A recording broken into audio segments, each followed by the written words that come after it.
sinut puhumaan, niin mä kysyn sulta, tullaanko me nyt kuulemaan niitä madonlukuja vai onko jotain sellaista positiivista kasvukäytävällä, mitä sä kerrot? No, kyllä mä itse näkisin, että tässä on todella paljon positiivista. Ja ajattelin sellaisen tematiikan tämän esitykseni kautta tuoda, että tämä sali on täynnä kasvukäytävän asiantuntijoita ja siihen en pysty mitään lisäarvoa tuottamaan. Mutta yritän katsoa koko maan näkökulmasta sillä tavalla, että mikä merkitys on käytävillä, vyöhykkeillä ja tämmöisillä näkymättömillä rajoilla, jotka kuitenkin ohjaa valtavan paljon toimintaa taustalla, mutta ei näy missään hallinnollisissa alueissa ja muissa. Vähän sitä puolta. Kuulostaa hyvältä. Ole hyvä. Kiitos. Joo, kiitokset munkin puolestani vielä kutsusta tähän tilaisuuteen. Ja tosiaan otsikkona on nyt kasvukäytävät, tai kasvukäytävä koko Suomen kasvukäytävänä ja kysymysmerkki siinä lopussa. Ja oikeastaan miksi siinä on nyt kysymysmerkki, niin liittyy aika pitkälti siihen, että kun en puhu pelkästään tästä kasvukäytävästä Helsingin ja Seinäjoen välillä, vaan yritän tarkastella näitä muita tämän tyyppisiä rakenteita, mitkä liittyy liikennekäytäviin, muihin kasvukäytäviin, vyöhykkeisyyteen ja ennen kaikkea sellaisia ehkä vähän historiastakin kumpuaviin rajoihin, jotka vaikuttaa edelleen taustalla, vaikka ne ei millään tavalla ole sit siinä käytännön päätöksenteossa mukana. Mutta ennen kuin lähdetään liikkeelle, niin varmaan semmoinen tietynlainen nopea tilannekuva, että missä me ollaan tällä hetkellä kaikkien alueiden kohdalla ihan sijaintiin ja kokoon katsomatta.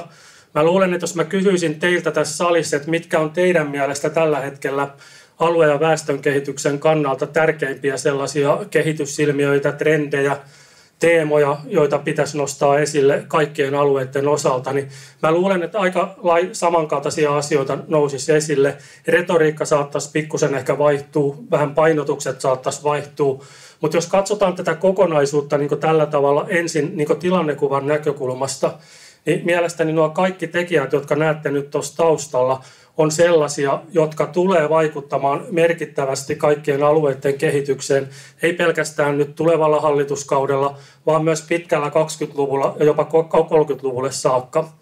Ja tuossa on paljon tuttuja käsitteitä kaikille, mitä me aika kevyesti pyöritetään. Me puhutaan paljon kaupungistumisesta, me puhutaan näistä eri muutosilmiöistä, puhumattakaan jostain osaaja- tai työvoimapulasta. Mutta oikeastaan se mun idea tässä on se, että kaikki nuo tekijät, jotka näette tuossa taustalla, on sellaisia, että jokaisen alueen kannalta olisi varmaan fiksua tulevaisuustyötä mahdollisimman paljon pyrkiä erittelemään, mitä nuo muutokset tarkoittaa esimerkiksi koko kasvukäytävän näkökulmasta lyhyellä aikavälillä, keskipitkällä aikavälillä ja mitä ne tarkoittaa yksittäisten kuntien tai alueiden tai toimijoiden näkökulmasta. Ja miksi mä korostan tavallaan tätä näkökulmaa, niin oikeastaan sen takia, että mitä enemmän me käydään avointa keskustelua ja dialogia niistä vaihtoehtoisista tulevaisuuspoluista, sen helpompi on varautua niihin muutoksiin, joita tulee tapahtumaan jatkossakin ja joiden kanssa pitää koko ajan olla hereillä.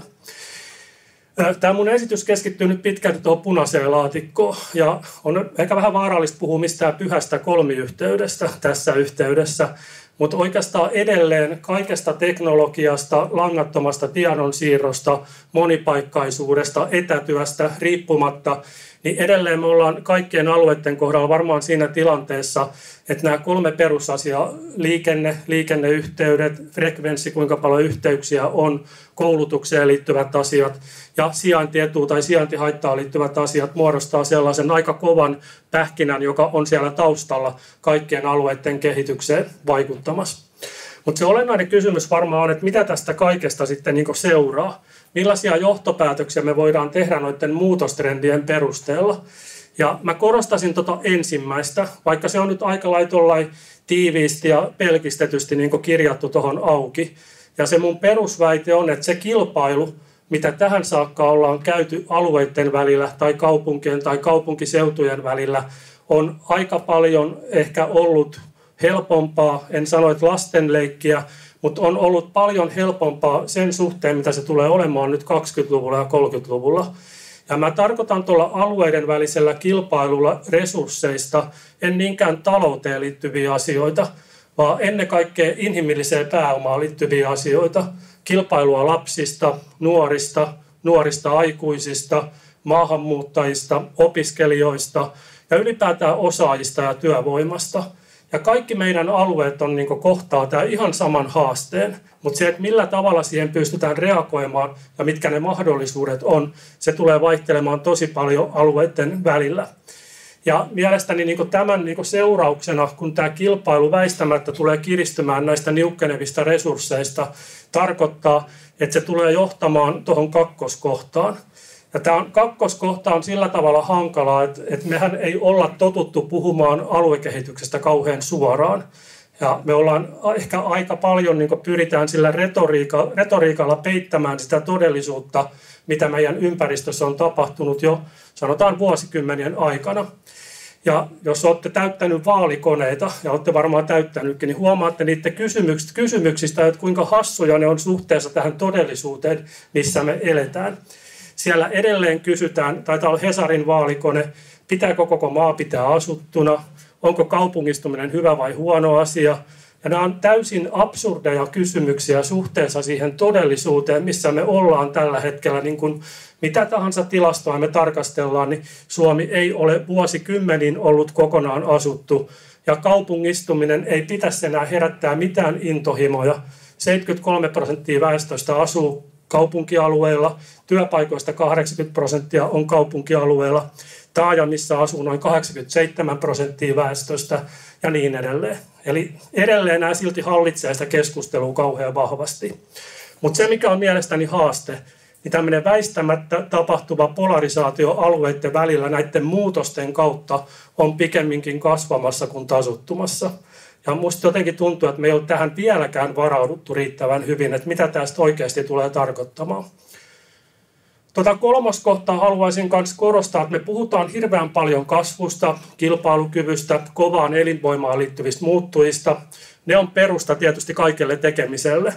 Mutta mitä nuoremmista ikäryhmistä on kysymys ja mitä enemmän tarkastellaan heidän tekemiä valintoja asumisen ja paikan suhteen, niin väittäisin, että tämmöiset pehmeämmät arvot, mitkä liittyy sitten tällaisiin asioihin, kuten esimerkiksi jonkin maineeseen, vetovoimaan, pitovoimaan, tämän tyyppisiin juttuihin, niin näyttelee aika iso roolia siellä taustalla.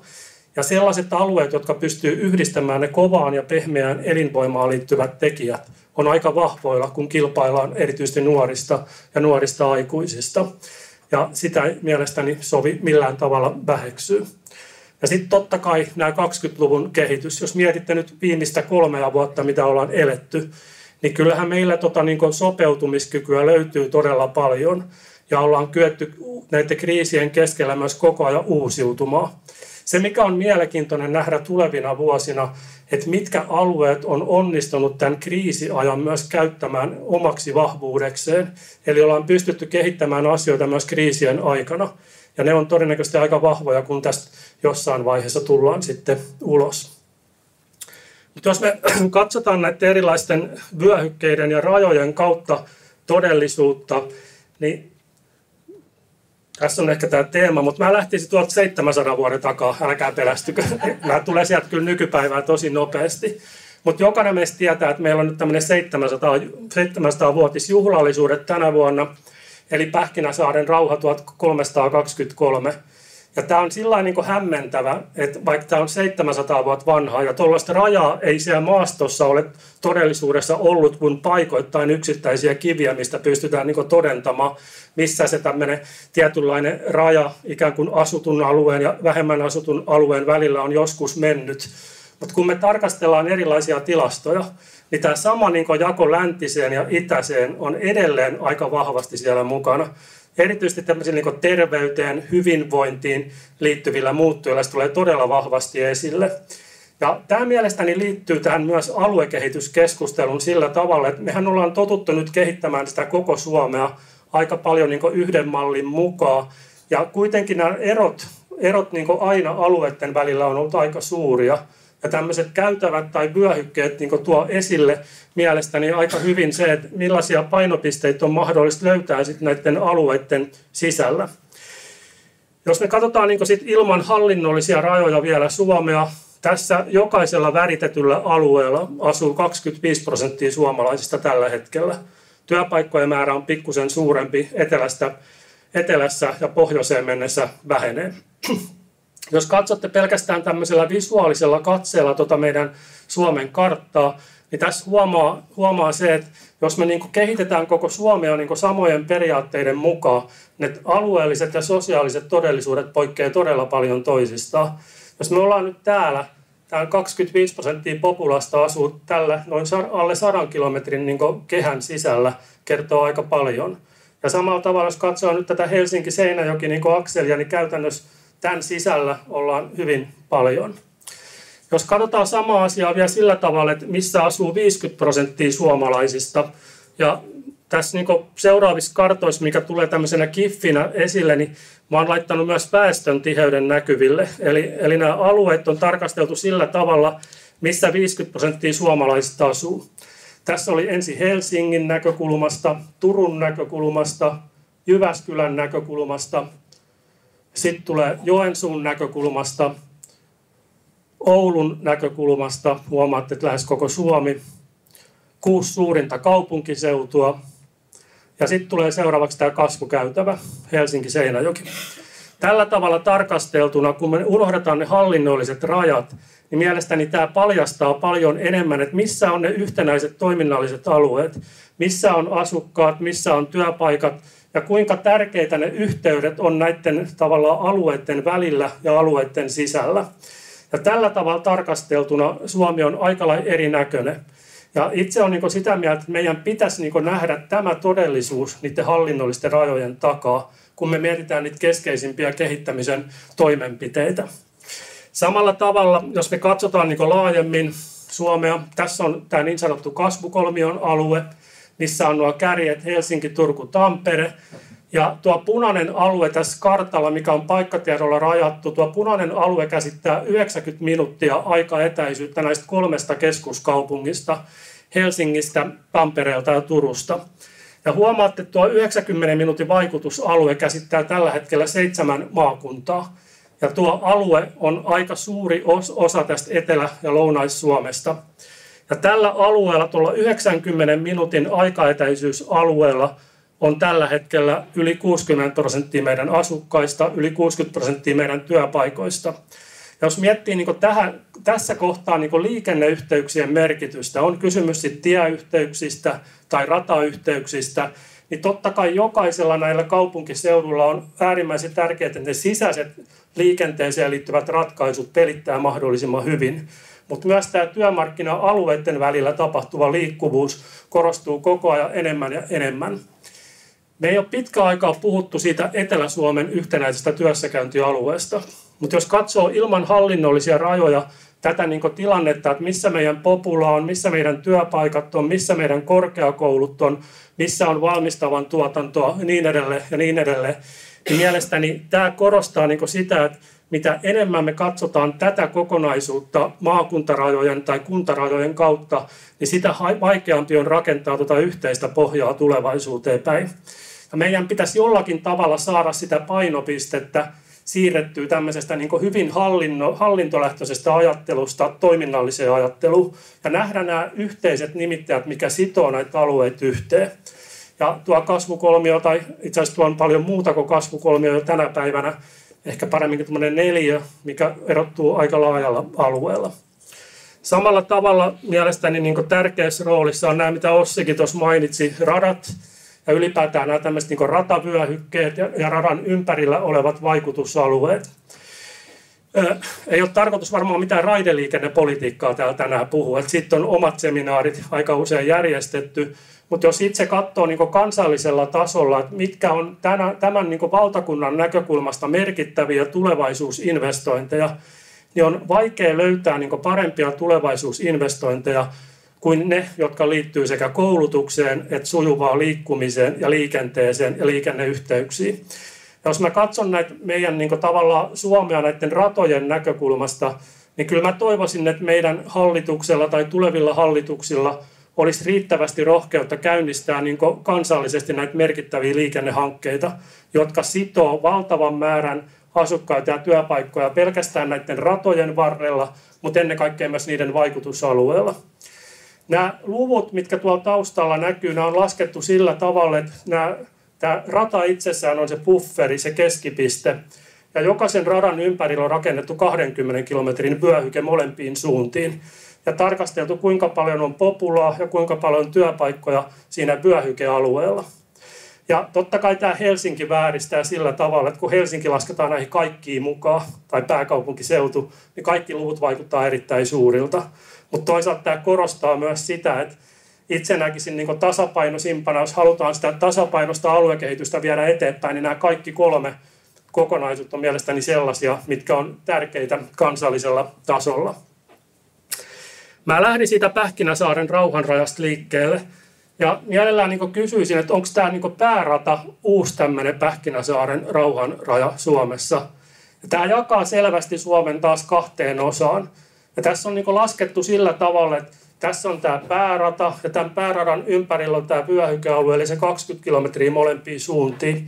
Ja sitten mä oon ottanut tämän läntisen alueen ja radan länsipuolella olevan alueen tuon samaan pakettiin. Jos katsotte niin tätä aluetta, tämä on meidän maapinta-alasta tällä hetkellä noin vähän yli 20%, mutta meidän väestöstä 2/3 asuu tuolla alueella, työpaikoista samaten, viennistä pikkusen enemmän, akateemisen tutkinnon suorittaneista 70%, PKT:sta noin 73%.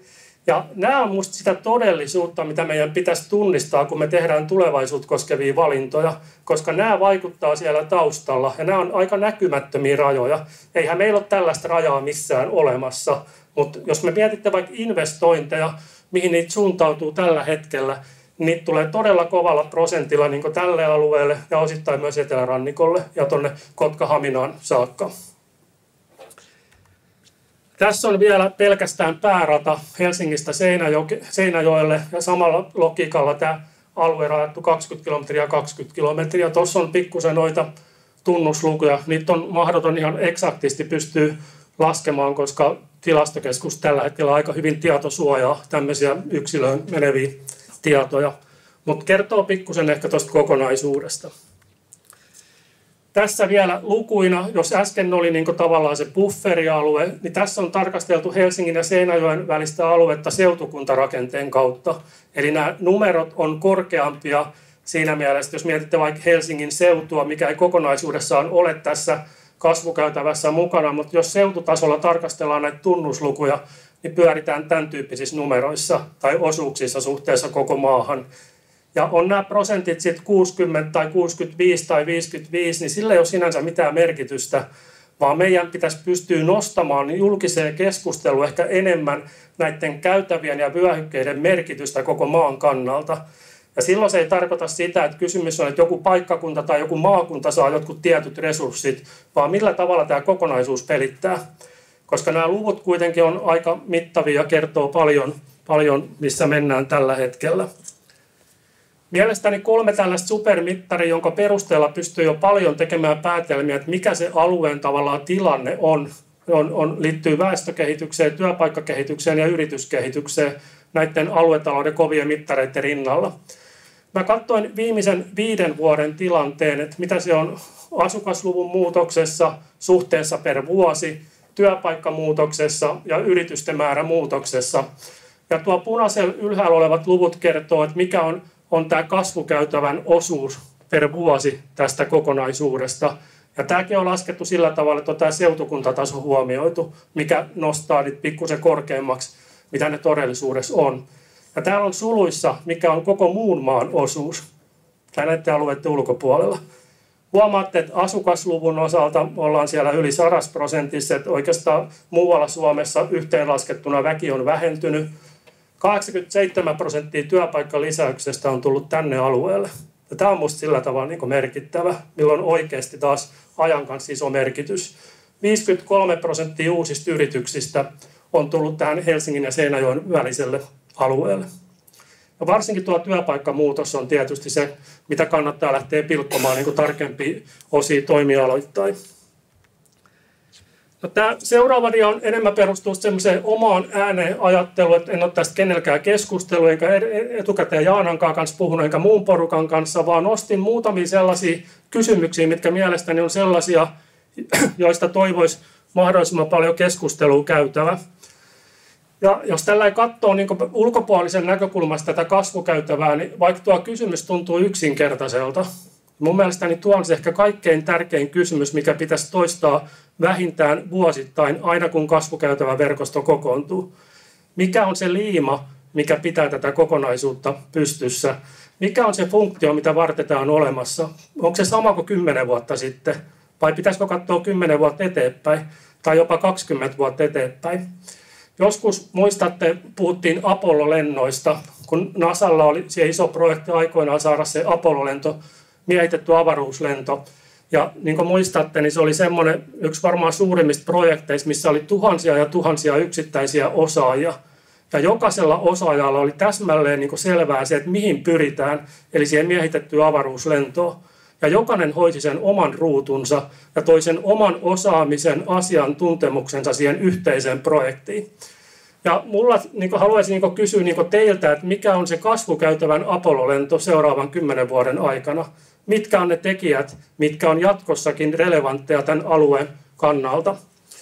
Ja toinen kysymys, minkä heittäisin ilmaan, on se, että riittääkö jatkossa kaikille näille verkostotoimijoille, mitä Ossikin tuossa luetteli ja Jaana täydensi, toimiminen tämmöisenä yhteiskehittämisen kohteena, alustana, verkostona, missä toimijat kokoontuvat epäsäännöllisen säännöllisesti.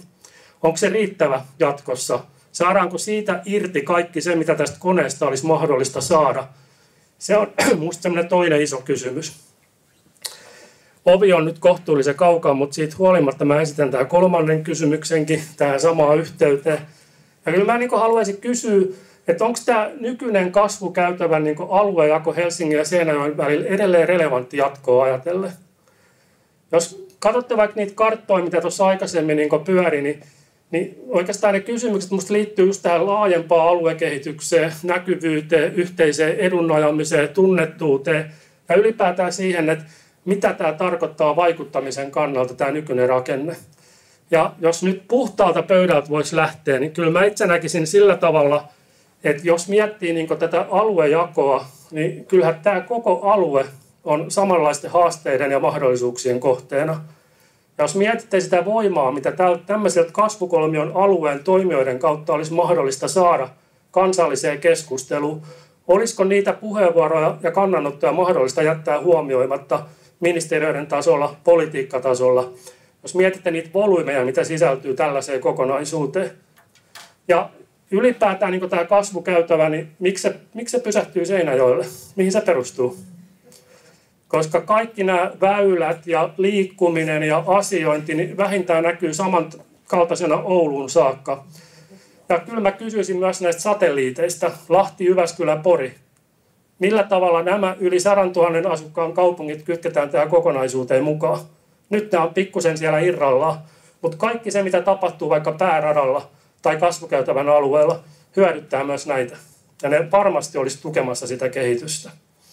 Mutta mä näkisin tämän äärimmäisen tärkeänä, että ainakin keskusteluna, että nämä käytävät olisi osa samaa kokonaisuutta. Ja vielä viidentenä, niin jos miettii nyt tätä kasvukäytävää, ehkä laajemminkin myös Turun ja Helsingin käytävää, mikä menee myös tuonne itärajalle saakka, niin ylipäätään, jos me haetaan niitä kansallisia ratkaisuja näihin isoihin haasteisiin, niin mistä ne ratkaisuehdotukset tulee? Mun mielestäni tällä konklaavilla olisi aika paljon voimaa esittää niitä kansallisia ratkaisuja näihin isoihin haasteisiin, mitkä on kaikille alueille yhteisiä. Ja nämä kaikki haasteet, mitä tässä on nostettu, nämä on sellaisia, joiden merkitys on koko ajan suurempi ja suurempi, mitä pidemmälle mennään 20-luvulla ja 30-luvulla. Ja viimeisellä dialla vielä, kun hallitus vaihtuu ilmeisesti jossain vaiheessa, hallitusohjelmaneuvotteluja käydään, jos voisi päivän olla semmoisena hyvänä haltijattarena, niin mä toivoisin, että nämä 3 asiaa menisi eteenpäin nyt hallitusohjelmaneuvotteluissa, siis sekä koko maan näkökulmasta, mutta myös sitten näiden suurten kaupunkiseutujen ja ylipäätään eteläisen ja lounaisen Suomen näkökulmasta. Tuo ensimmäinen, mihin mä käytin aika paljon aikaa, tuo jollakin tavalla henkinen painopisteen siirto sellaisesta hallintolähtöisestä ja tiukasta aluelähtöisestä ajattelusta enemmän tämmöiseen toiminnalliseen ja ihmisistä ja ihmisten elinoloista lähtevään jaotteluun. Ja ennen kaikkea nämä käytävät ja vyöhykkeet saisi paljon näkyvämmän muodon. Tämä on minusta itsestään selvä asia, että ei tästä pitäisi enää käydä mitään julkista keskustelua, mutta aika huolestuttava oli esimerkiksi tämä VM:n tekemä tämä viimeinen rata-arvio. Esimerkiksi, että mikä oli tavallaan se näkökulma, millä tavalla kokonaisuutta tarkasteltiin ja kuinka paljon unohdettiin sellaisia asioita, mitkä on ihmisten arjen kannalta tärkeitä vuosikymmeniä eteenpäin. Ja sitten tämä ikuinen vastakkainasettelu. Että onko meillä tosiaan Suomessa 2023 vielä varaa tämmöiseen keskusteluun, vaikka siellä vaalikoneissa. Tai itse asiassa se vaalikado on aika paljastava, koska se kertoo, että edelleen niin tämän tyyppisiä niin asioita lämmitellään. Ja mun mielestä nämä ei ole toisiaan poissulkevia asioita. Totta kai koko maan resurssit pitää saada käyttöön parhaimmalla mahdollisella tavalla, mutta se ei saa olla sillä tavalla, että se on pois aina niiltä, jotka on aidosti elinvoimaisia, kasvavia ja vahvoja. Ja tämäkin keskustelusta on todella vaikea edelleen tänä päivänä käydä. Tässä pähkinänkuoressa toivottavasti jäi punainen lanka noista kartoista ja vyöhykkeistä. Kiitokset.